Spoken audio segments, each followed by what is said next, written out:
हर हर महादेव दोस्तों, आप सभी का स्वागत है एक दिव्य यात्रा में, जहां हम भगवान शिव के 12 ज्योतिर्लिंगों, प्राचीन मंदिरों और सनातन धर्म के अद्भुत रहस्यों को सरल, सम्मानजनक और रोचक शैली में जानेंगे। तो आइए श्रद्धा और जिज्ञासा के साथ आज इस दिव्य यात्रा की शुरुआत करते हैं। सोमनाथ ज्योतिर्लिंग, आस्था, इतिहास और अमरता की कहानी। भारत के पश्चिमी तट पर, जहां अरब सागर की लहरें सदियों से इतिहास की गवाह बनी हुई हैं, वहाँ एक ऐसा मंदिर खड़ा है जिसने समय की सबसे कठिन परीक्षाओं का सामना किया है। एक ऐसा मंदिर जिसे कई बार तोड़ा गया, एक ऐसा मंदिर जिसे बार बार लूटने की कोशिश हुई, लेकिन एक मंदिर जो हर बार फिर से खड़ा हुआ, पहले से भी अधिक गौरव के साथ। यह केवल एक पत्थरों से बना भवन नहीं, बल्कि करोड़ों श्रद्धालुओं की आस्था, साहस और सनातन संस्कृति का प्रतीक है। आज हम जानेंगे सोमनाथ ज्योतिर्लिंग की अद्भुत कहानी। सोमनाथ मंदिर भारत के गुजरात राज्य के प्रभास क्षेत्र में अरब सागर के किनारे स्थित है। समुद्र के किनारे खड़ा यह भव्य मंदिर केवल अपनी वास्तुकला के लिए ही नहीं, बल्कि अपनी धार्मिक और सांस्कृतिक महत्ता के लिए भी प्रसिद्ध है।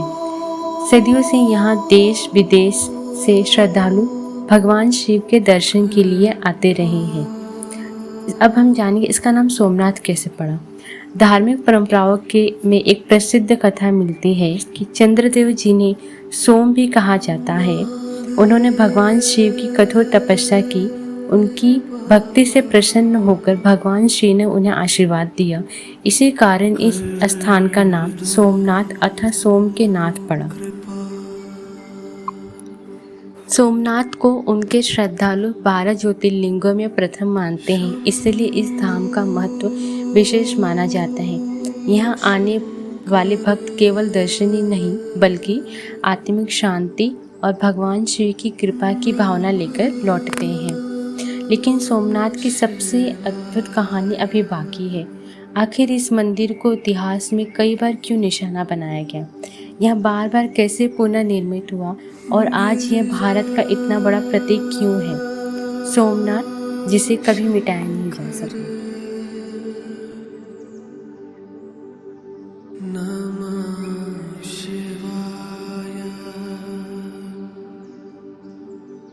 अब हम जानेंगे चंद्रदेव और दक्ष प्रजापति के बारे में। पौराणिक परंपराओं के अनुसार चंद्रदेव का विवाह दक्ष प्रजापति की 27 पुत्रियों से हुआ था, लेकिन चंद्रदेव का विशेष स्नेह केवल रोहिणी के प्रति था। इससे अन्य पत्नियां दुखी हो गई और उन्होंने अपने पिता दक्ष से शिकायत की। दक्ष प्रजापति ने चंद्रदेव को समझाने का प्रयास किया, लेकिन जब कोई परिवर्तन नहीं हुआ तो उन्होंने चंद्रदेव को क्षीण होने का श्राप दे दिया। श्राप के प्रभाव से चंद्रदेव का तेज धीरे धीरे कम होने लगा। देवता और ऋषि चिंतित हो उठे। तब चंद्रदेव ने भगवान शिव का शरण लेने का निश्चय किया। कहा जाता है कि उन्होंने प्रभास क्षेत्र में कठोर तपस्या की और पूरे मन से महादेव का स्मरण किया। वर्षों की भक्ति और स्मरण के बाद भगवान शिव उनके सामने प्रकट हुए। भगवान शिव ने चंद्रदेव की भक्ति से प्रसन्न होकर उन्हें श्राप से पुनः मुक्ति तो नहीं दी, लेकिन एक वरदान दिया। इसी कारण चंद्रमा कृष्ण पक्ष में घटता है और शुक्ल पक्ष में फिर बढ़ता है। यह घटना जीवन में आशा और पुण्य जन्म का प्रतीक मानी जाती है। इतिहास के विभिन्न कालों के दौरान सोमनाथ मंदिर को कई चुनौतियों का भी सामना करना पड़ा, लेकिन हर कठिन दौर के बाद भी समाज और शासकों के सहयोग से इसका पुनर्निर्माण हुआ। इसीलिए सोमनाथ को केवल एक मंदिर नहीं, बल्कि अटूट विश्वास और पुनर्जागरण का प्रतीक भी माना जाता है। यह स्थान हमें याद दिलाता है कि समय बदल सकता है, लेकिन आस्था और संस्कृति की जड़ बहुत गहरी होती है।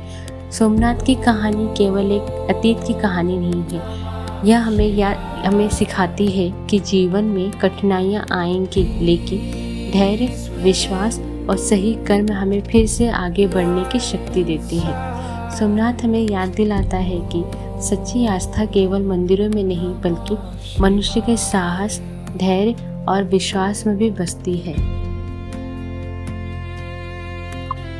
अगर आपको यह वीडियो पसंद आई हो तो इसे लाइक करें, शेयर करें और हमारे चैनल को सब्सक्राइब करें। अगले एपिसोड में हम चलेंगे मल्लिकार्जुन ज्योतिर्लिंग की दिव्य यात्रा पे। हर हर महादेव।